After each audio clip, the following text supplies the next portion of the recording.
Hi guys, here we are with chapter 21 today, Hermione's Secret. So if you haven't listened to the other chapters, make sure you go and do that and then come back and watch this because we're getting close to the end. This is the second to last chapter. All right. Shocking business. Shocking. Miracle none of them died. Never heard the like. By thunder, it was lucky you were there, Snape. Thank you, Minister. Order of Merlin, second class, I'd say. First class if I can wangle it. Thank you very much indeed, Minister. Nasty cut you've got there. Black's work, I suppose. As a matter of fact, it was Potter, Weasley, and Granger, Minister. No. Black had bewitched them. I saw it immediately. A confundus charm, to judge by their behavior. They seemed to think there was a possibility he was innocent. They weren't responsible for their actions. On the other hand, their interference might have permitted Black to escape. They obviously thought they were going to catch Black single-handed. They've got away with a great deal before now. I'm afraid it's given them a rather high opinion of themselves, and of course, Potter has always been allowed an extraordinary amount of license by the headmaster. Well, Snape, Harry Potter, you know. We've all got a bit of a blind spot where he's concerned. And yet, is it good for him to be given so much special treatment? Personally, I try to treat him like any other student, and any other student would be suspended, at the very least, for leading his friends into such danger. Consider, Minister, against all school rules, after all the precautions put in place for his protection, out of bounds at night, consorting with a werewolf and a murderer, and I have reason to believe he has been visiting Hogsmeade illegally too. Well, we shall see, Snape, we shall see. The boy has undoubtedly been foolish. Harry lay listening with his eyes tight shut. He felt very groggy. The words he was hearing seemed to be traveling very slowly from his ears to his brain, so that it was difficult to understand. His limbs felt like lead, his eyelids too heavy to lift. He wanted to lie here on this comfortable bed forever. What amazes me most is the behavior of the Dementors. You've really no idea what made them retreat, Snape? No, Minister. By the time I had come round, they were heading back to their positions at the entrances. Extraordinary. And yet, Black and Harry and the girl, all unconscious by the time I reached them. I bound and gagged Black, naturally, conjured stretchers, and brought them all straight back to the castle. There was a pause. Harry's brain seemed to be moving a little faster, and as it did, a gnawing sensation grew in the pit of his stomach. He opened his eyes. Everything was slightly blurred. Somebody had removed his glasses. He was lying in the dark hospital wing. At the very end of the ward, he could make out Madame Pomfrey with her back to him, bending over a bed. Harry squinted. Ron's red hair was visible beneath Madame Pomfrey's arm. Harry moved his head over on the pillow. In the bed to his right lay Hermione. Moonlight was falling across her bed. Her eyes were open too. She looked petrified, and when she saw that Harry was awake, pressed a finger to her lips, then pointed to the hospital wing door. It was ajar, and the voices of Cornelius Fudge and Snape were coming through it from the corridor outside. Madame Pomfrey now came walking briskly up the dark ward to Harry's bed. He turned to look at her. She was carrying the largest block of chocolate he had ever seen in his life. It looked like a small boulder. "Ah, you're awake," she said briskly. She placed the chocolate on Harry's bedside table and began breaking it apart with a small hammer. "How's Ron?" said Harry and Hermione together. "He'll live," said Madame Pomfrey grimly. "As for you two, you'll be staying here until I'm satisfied you're... Potter, what do you think you're doing?" Harry was sitting up, putting his glasses back on and picking up his wand. "I need to see the headmaster," he said. "Potter," said Madame Pomfrey soothingly, "it's all right. They've got Black. He's locked away upstairs. The Dementors will be performing the kiss any moment now." "What?" Harry jumped out of bed. Hermione had done the same, but his shout had been heard in the corridor outside. Next second, Cornelius Fudge and Snape had entered the ward. Harry, what's this?" said Fudge, looking agitated. "You should be in bed. Has he had any chocolate?" he asked Madame Pomfrey anxiously. "Minister, listen," Harry said. "Sirius Black's innocent. Peter Pettigrew faked his own death. We saw him tonight. You can't let the Dementors do that thing to Sirius. He's—" But Fudge was shaking his head with a small smile on his face. Harry, you're very confused. You've been through a dreadful ordeal. Lie back now. We've got everything under control." "You haven't," Harry yelled. "You've got the wrong man." "Minister, listen, please," Hermione said. She had hurried to Harry's side and was gazing imploringly into Fudge's face. "I saw him too. It was Ron's rat. He's an animagus, Pettigrew, I mean, and—" "You see, Minister," said Snape. Confounded, both of them. Black's done a very good job on them. We're not confounded, Harry roared.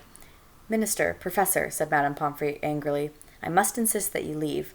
Potter is my patient, and he should not be distressed. I'm not distressed. I'm trying to tell them what happened, Harry said furiously. If they just listen. But Madame Pomfrey suddenly stuffed a large chunk of chocolate into Harry's mouth. He choked, and she seized the opportunity to force him back onto the bed. Now please, Minister, these children need care. Please leave. The door opened again. It was Dumbledore. Harry swallowed his mouthful of chocolate with great difficulty and got up again. Professor Dumbledore, Sirius Black. For heaven's sake, said Madame Pomfrey hysterically, is this a hospital wing or not? Headmaster, I must insist. My apologies, Poppy, but I need a word with Mr. Potter and Miss Granger, said Dumbledore calmly. I have just been talking to Sirius Black. I suppose he's told you the same fairy tale he's planted in Potter's mind, spat Snape. Something about a rat and Pettigrew being alive. That, indeed, is Black's story, said Dumbledore, surveying Snape closely through his half-moon spectacles. And does my evidence count for nothing? Snarled Snape. Peter Pettigrew was not in the Shrieking Shack, nor did I see any sign of him in the grounds. That's because you were knocked out, Professor, said Hermione earnestly. You didn't arrive in time to hear— Miss Granger, hold your tongue. Now, Snape, said Fudge, startled. The young lady is disturbed in her mind. We must make allowances.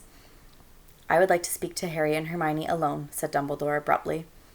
Cornelius, Severus, Poppy, please leave us. Headmaster, spluttered Madame Pomfrey, they need treatment, they need rest. This cannot wait, said Dumbledore. I must insist. Madame Pomfrey pursed her lips and strode away into her office at the end of the ward, slamming the door behind her. Fudge consulted the large gold pocket watch dangling from his waistcoat. The Dementors should have arrived by now, he said. I'll go and meet them, Dumbledore. I'll see you upstairs. He crossed to the door and held it open for Snape, but Snape hadn't moved. You surely don't believe a word of Black's story, Snape whispered, his eyes fixed on Dumbledore's face. I wish to speak to Harry and Hermione alone, Dumbledore repeated. Snape took a step towards Dumbledore. Sirius Black showed he was capable of murder at the age of 16, he breathed. You haven't forgotten that, Headmaster? You haven't forgotten that he once tried to kill me? My memory is as good as it ever was, Severus, said Dumbledore quietly. Snape turned on his heel and marched through the door. Fudge was still holding. It closed behind them, and Dumbledore turned to Harry and Hermione. They both burst into speech at the same time. Professor, Black's telling the truth. We saw Pettigrew. He escaped when Professor Lupin turned into a werewolf. He's a rat. Pettigrew's front finger, he cut it off. Pettigrew attacked Ron. It wasn't Sirius. But Dumbledore held up his hand to stem the flood of explanations. It is your turn to listen, and I beg you will not interrupt me, because there is very little time, he said quietly. There is not a shred of proof to support Black's story, except your word, and the word of 2 13-year-old wizards will not convince anybody. A street full of eyewitnesses swore they saw Sirius murder Pettigrew. I myself gave evidence to the Ministry that Sirius had been the Potter's secret keeper. Professor Lupin can tell you, Harry said, unable to stop himself. Professor Lupin is currently deep in the forest, unable to tell anyone anything. By the time he is human again, it will be too late. Sirius will be worse than dead. I might add that werewolves are so mistrusted by most of our kind that his support will count for very little, and the fact that he and Sirius are old friends. But listen to me, Harry. It is too late, you understand me? You must see that Professor Snape's version of events is far more convincing than yours. He hates Sirius, Hermione said desperately, all because of some stupid trick Sirius played on him. Sirius has not acted like an innocent man. The attack on the fat lady, entering Gryffindor Tower with a knife, without Pettigrew, alive or dead, we have no chance of overturning Sirius's sentence. But you believe us. Yes, I do, said Dumbledore quietly. But I have no power to make other men see the truth, or to overrule the Minister for Magic. Harry stared up into the grave face and felt as though the ground beneath him was falling sharply away. He had grown used to the idea that Dumbledore could solve anything. He had expected Dumbledore to pull some amazing solution out of the air, but no, their last hope was gone. What we need, said Dumbledore slowly, and his light blue eyes moving from Harry to Hermione, is more time. But, Hermione began, and then her eyes became very round. Oh. Now pay attention, said Dumbledore, speaking very low and very clearly. Sirius is locked in Professor Flitwick's office on the 7th floor. 13th window from the right of the west tower. If all goes well, you will be able to save more than one innocent life tonight. But remember this, both of you. You must not be seen. Miss Granger, you know the law. You know what is at stake. You must not be seen." Harry didn't have a clue what was going on. Dumbledore had turned on his heel and looked back as he reached the door. "I'm going to lock you in. It is," he consulted his watch, 5 minutes to midnight. "Miss Granger, 3 turns should do it. Good luck." "Good luck?" Harry repeated as the door closed behind Dumbledore. 3 turns? What's he talking about? What are we supposed to do? But Hermione was fumbling with the neck of her robes, pulling from beneath them a very long, very fine gold chain. "Harry, come here," she said urgently. "Quick!" Harry moved towards her, completely bewildered. She was holding the chain out. He saw a tiny, sparkling hourglass hanging from it. "Here." She had thrown the chain around his neck, too. "Ready?" she said breathlessly. "What are we doing?" Harry said, completely lost. Hermione turned the hourglass over 3 times. The dark ward dissolved. Harry had the sensation that he was flying, very fast, backwards. A blur of colors and shapes rushed past him. His ears were pounding. He tried to yell but couldn't hear his own voice. And then he felt solid ground beneath his feet, and everything came into focus.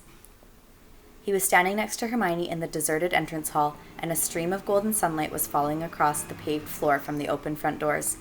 He looked wildly around at Hermione, the chain of the hourglass cutting into his neck. "Hermione, what?" "In here." Hermione seized Harry's arm and dragged him across the hall to the door of a broom cupboard. She opened it, pushed him inside amongst the buckets and mops, followed him in, then slammed the door behind him.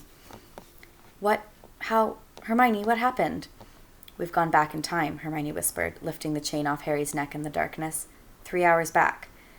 Harry found his own leg and gave it a very hard pinch. It hurt a lot, which seemed to rule out the possibility that he was having a very bizarre dream. "But, shh, listen, someone's coming. I think it might be us." Hermione had her ear pressed against the cupboard door. Footsteps across the hall. "Yes, I think it's us going down to Hagrid's." "Are you telling me," Harry whispered, "that we're in this cupboard and we're out there too?" "Yes," said Hermione, her ears still glued to the cupboard door. "I'm sure it's us. Doesn't sound like more than 3 people. And we're walking slowly because we're under the invisibility cloak."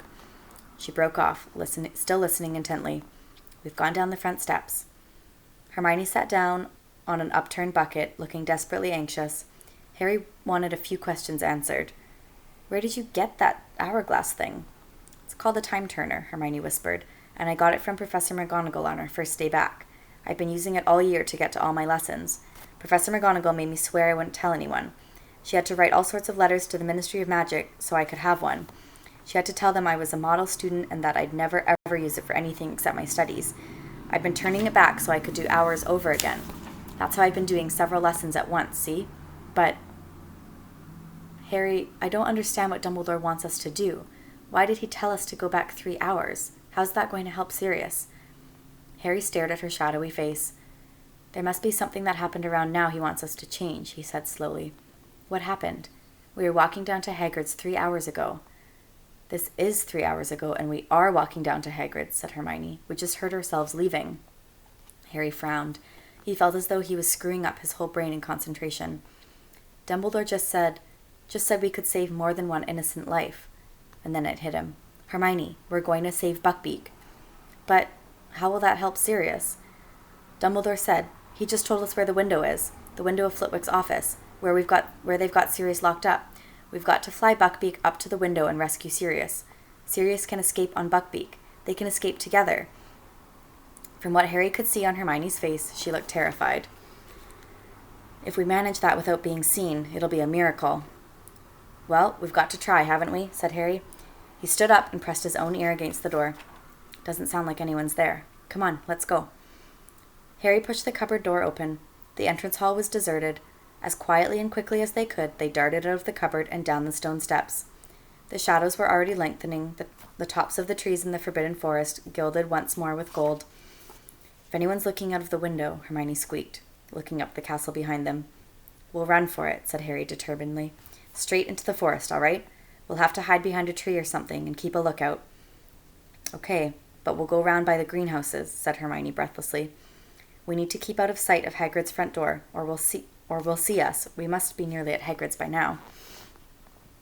Still working on what she meant, Harry set off at a sprint, Hermione behind him. They tore across the vegetable gardens to the greenhouses, paused for a moment behind them, then set off again, fast as they could, skirting around the Whomping Willow, tearing towards the shelter of the forest. Safe in the shadows of the trees, Harry turned around. Seconds later, Hermione arrived beside him, panting. "Right," she gasped. "We need to sneak over to Hagrid's. Keep out of sight, Harry." They made their way silently through the trees, keeping to the very edge of the forest. Then, as they glimpsed the front of Hagrid's house, they heard a knock upon his door. They moved quickly behind a wide oak trunk and peered out from either side. Hagrid had appeared in his doorway, shaking and white, looking around to see who had knocked. And Harry heard his own voice. "It's us. We're wearing the invisibility cloak. Let us in and we can take it off." "You shouldn't have come," Hagrid whispered. He stood back, then shut the door quickly. "This is the weirdest thing we've ever done," Harry said fervently. "Let's move along a bit," Hermione whispered. We need to get nearer to Buckbeak."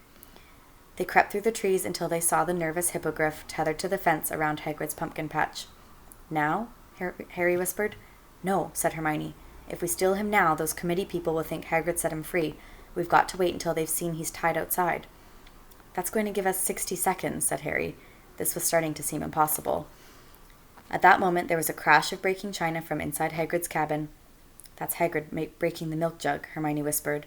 "I'm going to find Scabbers in a moment." Sure enough, a few minutes later, they heard Hermione's shriek of surprise. "Hermione," said Harry suddenly, "what if we just run in there and grab Pettigrew?" "No," said Hermione in a terrified whisper. "Don't you understand? We're breaking one of the most important wizarding laws.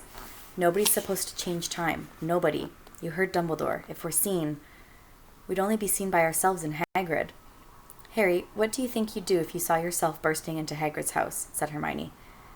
I'd think I'd gone mad," said Harry. "Or I'd think there was some dark magic going on." "Exactly. You wouldn't understand. You might even attack yourself. Don't you see? Professor McGonagall told me what awful things have happened when wizards have meddled with time. Loads of them ended up killing their past or future selves by mistake." "Okay," said Harry. "It was just an idea. I just thought—" But Hermione nudged him and pointed towards the castle. Harry moved his head a few inches to get a clear view of the distant front doors. Dumbledore, Fudge, and the old committee member, and McNair the executioner were coming down the steps. "We're about to come out," Hermione breathed. And sure enough, moments later, Hagrid's back door opened, and Harry saw himself, Ron, and Hermione walking out of it with Hagrid. It was, without a doubt, the strangest sensation of his life, standing behind the tree and watching himself in the pumpkin patch. "It's okay, Beaky. It's okay," Hagrid said to Buckbeak. Then he turned to Harry, Ron, and Hermione. "Go on. Get going." "Hagrid, we can't. We'll tell them what really happened. They can't kill him." "Go. It's bad enough without you lot in trouble and all." Harry watched the Hermione in the pumpkin patch throw the invisibility cloak over himself and Ron. "Go quick. Don't listen." There was a knock on Hagrid's front door. The execution party had arrived. Hagrid turned around and headed back into his cabin, leaving the back door ajar. Harry watched the grass flatten in patches all around the cabin and heard 3 pairs of feet retreating. He, Ron, and Hermione had gone, but the Harry and Hermione hidden in the trees could now hear what was happening inside the cabin through the back door. "Where is the beast?" came the cold voice of McNair. Outside," Hagrid croaked. Harry pulled his head out of sight as McNair's face appeared at Hagrid's window, staring out at Buckbeak. Then they heard Fudge. "We, have to read you the official notice of execution, Hagrid. I'll make it quick, and then you and McNair need to sign it. McNair, you're supposed to listen too. That's procedure." McNair's face vanished from the window. It was now or never. "Wait here," Harry whispered to Hermione. "I'll do it." As Fudge's voice started again, Harry darted out from behind his tree, vaulted the fence into the pumpkin patch, and approached Buckbeak. "It is the decision of the Committee for the Disposal of Dangerous Creatures that the Hippogriff Buckbeak, hereafter called the Condemned, shall be executed on the 6th of June at sundown." Careful not to blink, Harry stared up into Buckbeak's fierce orange eye once more and bowed. Buckbeak sank slowly to his scaly knees, then stood up again. Harry began to fumble with the rope tying Buckbeak to the fence. "Sentenced to execution by beheading, to be carried out by the committee's appointed executioner, Walden McNair." "Come on, Buckbeak," Harry murmured. "Come on, we're going to help you. Quietly, quietly. As witness below, Hagrid, you sign here." Harry threw all his weight onto the rope, but Buckbeak had dug in his front feet. Well, let's get this over with, said the reedy voice of the committee member from inside Hagrid's cabin. Hagrid, perhaps it would be better if you stayed inside. No, I don't want to be with him. I don't want him to be alone. Or I want to be with him. I don't want him to be alone. Footsteps echoed from within the cabin. Buckbeak, move, Harry hissed. Harry tugged harder on the rope around Buckbeak's neck. The hippogriff began to walk, rustling its wings irritably. They were still 10 feet away from the forest, in plain view of Hagrid's back door. One moment, please, McNair, came Dumbledore's voice. You need to sign too. The footsteps stopped. Harry heaved on the rope, and Buckbeak snapped his beak and walked a little faster. Hermione's white face was sticking out from behind a tree. Harry, hurry, she mouthed. Harry could still hear Dumbledore's voice talking from within the cabin. He gave the rope another wrench. Buckbeak broke into a grudging trot. They had reached the trees. Quick, quick, Hermione moaned, darting out from behind her tree, seizing the rope too, and adding her weight to make Buckbeak move faster. Harry looked over his shoulder. They were now blocked from sight. They couldn't see Hagrid's garden at all. Stop, he whispered to Hermione. They might hear us. Hagrid's back door had opened with a bang. Harry, Hermione, and Buckbeak stood quite still. Even the hippogriff seemed to be listening intently. Silence. Then, where is it? Said the reedy voice of the committee member. Where is the beast? It was tied here, said the executioner furiously. I saw it, just here. How extraordinary, said Dumbledore. There was a note of amusement in his voice. Beaky, said Hagrid huskily. There was a swishing noise and the thud of an axe. The executioner seemed to have swung it into the fence in anger. And then came the howling, and this time they could hear Hagrid's words through his sobs. Gone, gone. Bless his little beak. He's gone. Must have pulled himself free. Beaky, you clever boy. Buckbeak started to strain against the rope, trying to get back to Hagrid. Harry and Hermione tightened their grip and dug their heels into the forest floor to stop him. Someone untied him, the executioner was snarling. We should search the grounds, the forest. McNair, if Buckbeak has indeed been stolen, do you really think the thief will have led him away on foot? Said Dumbledore, still sounding amused. Search the skies, if you will. Hagrid, I could do with a cup of tea, or a large brandy. Of course, Professor, said Hagrid, who sounded weak with happiness. Come in, come in. Harry and Hermione listened closely. They heard footsteps, the soft cursing of the executioner, the snap of the door, and then silence once more. Now what? Whispered Harry, looking around. We'll have to hide in here, said Hermione, who looked very shaken. We need to wait until they've gone back to the castle. Then we wait until it's safe to fly Buckbeak up to Sirius's window. He won't be there for another couple of hours. Oh, this is going to be difficult. She looked nervously over her shoulder into the depths of the forest. The sun was setting now. We're going to have to move, said Harry, thinking hard. We've got to be able to see the Whomping Willow, or we won't know what's going on. Okay, said Hermione, getting a firmer grip on Buckbeak's rope. We've got to keep out of sight, Harry. Remember. They moved around the edge of the forest, darkness falling thickly around them, until they were hidden behind a clump of trees through which they could make out the willow. There's Ron, said Harry suddenly. A dark figure had sprinted across the lawn, and its shout echoed through the still night air. Get away from him! Get away! Scabbers, come here! And then they saw two more figures materialize out of nowhere. Harry watched himself and Hermione chasing after Ron. Then he saw Ron dive. Gotcha! Get off, you stinking cat! They're serious, said Harry. The great shape of the dog had bounded out from the roots of the willow. They saw him bowl Harry over, then seize Ron. Looks even worse from here, doesn't it? Said Harry, watching the dog pulling Ron into the roots. Ouch. Look, I just got walloped by the tree, and so did you. This is weird. The Whomping Willow was creaking and lashing out with its lower branches. They could see themselves darting here and there, trying to reach the trunk. And then the tree froze. That was Crookshanks pressing the knot, said Hermione. And there we go, Harry muttered. We're in. The moment they disappeared, the tree began to move again. Seconds later, they heard footsteps quite close by. Dumbledore, McNair, Fudge, and the old committee member were making their way up to the castle. Right after we'd gone down into the passage, said Hermione. If only Dumbledore had come with us. McNair and Fudge would have come too, said Harry bitterly. I bet you anything Fudge would have told McNair to murder Sirius on the spot. They watched the four men climb the castle steps and disappear from view. For a few minutes the scene was deserted. Then, here comes Lupin, said Harry, as they saw another figure sprinting down the stone steps and hurrying towards the willow. Harry looked up at the sky. Clouds were obscuring the moon completely. They watched Lupin seize a broken branch from the ground and prod the knot on the trunk. The tree stopped fighting, and Lupin, too, disappeared into the gap in the roots.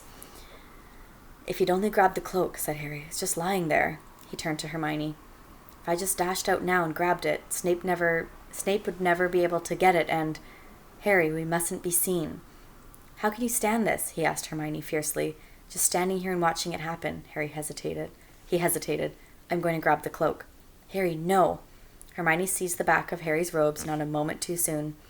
Just then they heard a burst of song. It was Hagrid, making his way up to the castle, singing at the top of his voice, and weaving slightly as he walked. A large bottle was swinging from his hands.